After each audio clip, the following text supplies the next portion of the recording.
बे समाव मोनसे जुबिन गार्गनि जिउ जोबनायखौ लानानै एबा रुंसारि जानायखौ लानानै मोनसे गिदिर खौरां थारैनो मख'नांगोन जे लाख लाख रायजो राजाफोरा बे समाव जुबिन गार्गनि थार बिजिरनायखौ एबा जुबिन गार्गनि जाखिनि एसआईटी जिरायनानै सीआईडीनो होनाय जे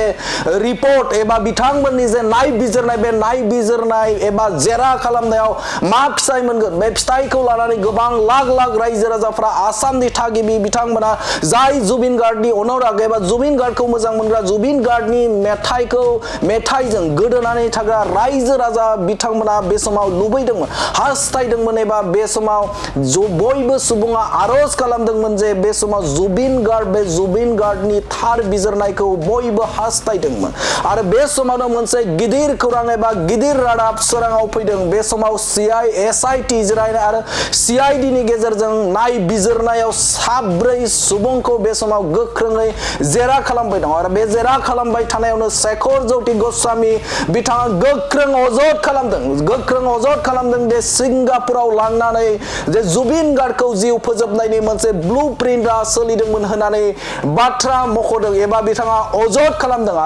खालामदों जे बे समाव बिथां जुबिन गार्गखौ जौआव बिस होनानै जिउ फोजोबनाय जादों होननानै एबा बे समाव बिथांखौ जिउ फोजोबदों होननानै अजद खालामदों शेखर ज्योति गस्वामी बिथाङा बे बाथ्राखौ सीआईडीनि रिपर्ट नोटआव बे समाव बे बाथ्राखौ लिरनाय दं आरो बे समाव आरो बिस मुलिखौ होदोंमोन होननानै अजद खालामदों सिद्धार्थ शर्मा बिथांखौ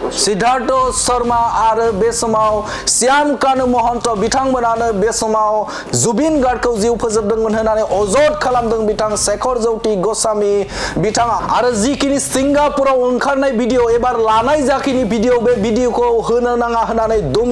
धमकी होदोंमोन होननानै फोरमायथिदों शेखर ज्योति गस्वामी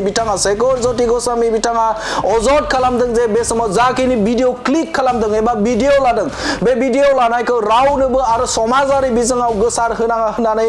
बाथ्रा बुंदोंमोन होननानै एबा हुमखि होदोंमोन होननानै बाथ्रा बुंथिदों शेखर ज्योति गस्वामी बिथाङा थारैनो मख'नांगोन जे शेखर ज्योति गस्वामी बिथांनि जे बाथ्राया जुदि सैथो जायोब्ला थारैनो मा जाहोनाव बिथांखौ एबा जुबिन गार्गखौ बिस दौनानै एबा बिस होनानै जिउ फोजोबनो थाखाय ब्लुप्रिन्ट खालामदोंमोन एबा जिउ फोजोबनाय जादों बेनि सायाव नायबिजिरनाय एबा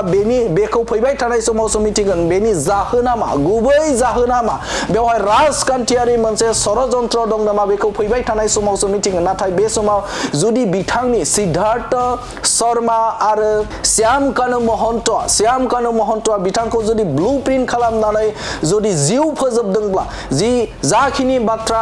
शेखर ज्योति गस्वामी बिथाङा अजद खालामनाय बाथ्राया जुदि सैथोमारब्ला बेखौ आसामनि थागिबि रायजो राजाफोरा बेनि सायाव आरो बे समाव माबायदि गोख्रों राहा लानाय जागोन बेखौ फैबाय थानाय समावसो मिथिगोन नाथाय मख'नांगोन जे बे समाव जीएमसीएचआव दिनै जे जुबिन गार्गनि जाखिनि रिपर्ट पोस्टमर्टम रिपर्ट बे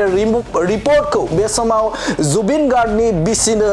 होनाय जागोन एबा गथायनाय जागोन नाथाय मख'नांगोन जे बे समाव जाखिनि बेयाव जीएमसीएचनि जाखिनि रिपर्ट बे रिपर्टखौ बिथां जुबिन गार्गनि बिसिया रायजो राजाफोरनो फोरमायना होगोना होआ बेखौ फैबाय थानाय समावसो मिथिगोन नाथाय बे समाव एबा दिनैनि सानावनो गथायनाय जागोन जीएमसीएचनि जाखिनि बेवहाय रिपर्ट बे जुबिन गार्गनि जाखिनि रिपर्ट बे रिपर्टआ दासान्दि रेडि जाबाय आरो बेखौ दिनैनि सानाव जुबिन गार्गनि बिसिनो गथायनाय जागोनखौ मोनथिनो मोनदों नाथाय बे समाव मोनसे गिदिर खौराङा बेनो जे शेखर ज्योति गस्वामी बिथाङा अजद सीआईडीनि जाखिनि रिपर्ट बे रिपर्ट बायदि एबा अजद होनाय बायदियै सिद्धार्थ शर्मा आरो श्याम कानु महन्तआनो बे समाव बिथांमोनखौ बा जुबिन गार्गखौ बिस दौनानै जिउ फोजोबदोंमोन होननानै अजद खालामदों नाथाय बे अजदआ बेसेबां सैथो बेखौ फैबाय थानाय समावसो मोनथिसिगोन।